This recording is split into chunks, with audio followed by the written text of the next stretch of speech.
நன்றி, வணக்கம். இப்போ மிதுன ராசிக்கு எடுத்துக்குவோம்.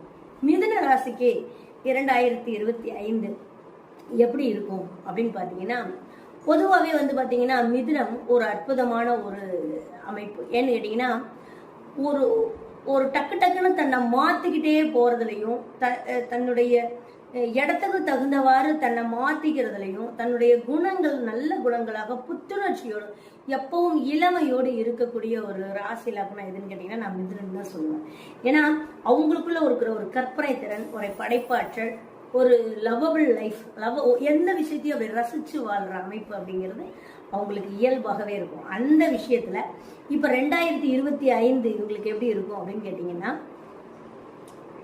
லக்கணத்துக்கு குரு வர போறாரு. குரு வந்ததுன்னா 1-5-9 குரு பார்க்க போறாரு. இது ஒரு சிறப்பான விஷயம் இல்லைங்களா? இந்த 1-5-9 குரு பார்க்கும் போது கேட்க வேணும், இவங்க வீட்டுல காது குத்து, கல்யாணம், விசேஷங்கள், போக்குவரத்துலாம் இருக்கும். 7ஆம் அதிபதி லக்னத்துல இருக்கும்போது கணவன் தேடி வருவாருங்கிறதோ அல்லது மனைவி தேடி வருவாருங்கிறதோ, அப்ப திருமணத்திற்கான கணவன் மனைவி அப்படிங்கிற ஒரு விஷயம் தன்னை தேடி வருவது, ஜாதகங்கள்லாம் தேடி வர்றதுக்கான அமைப்பெல்லாம் உண்டு. லவ் சக்சஸ் ஆகிறதுக்கெல்லாம் அமைப்பெல்லாம் உண்டு.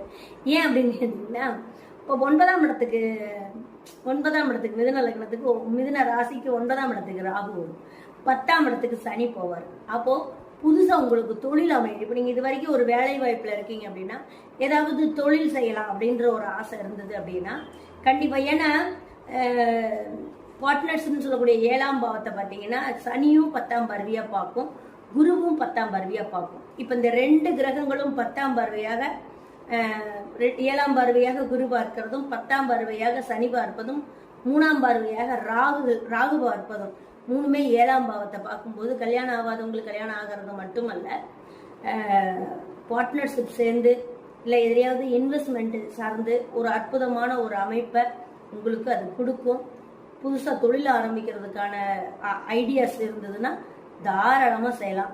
7ஆம் அதிபதி லக்னத்தில் வரும்போது வெளியூர் வெளிநாடுங்கிறது வாழ்றவங்க, வெளிநாடு போகணும்னு நினைக்கிறவங்க, வெளிநாட்டில் இருக்கிற குழந்தைகளுக்கு ஒரு அற்புதமான அமைப்பை இந்த வருடம் 2025 அற்புதமான ஒரு அமைப்பாக இருக்கும். அது புதன்கிழமை அன்னைக்கே பிறக்குது. மிதுன ராசிக்கு வளர்பிறை 2ஆம் அதிபதி சந்திரன் வளர்பிறையா உட்கார்ற ஒரு அமைப்பு. அதனால பார்த்தீங்கன்னா உங்களுடைய செல்வமும் தனமும் மென்மேலும் பெருகும். மிதுனத்துக்கு குதூகலமான ஒரு வருடமாக 2025 இருக்குங்கிறதுல மாற்று கருத்து இல்லை. நன்றி.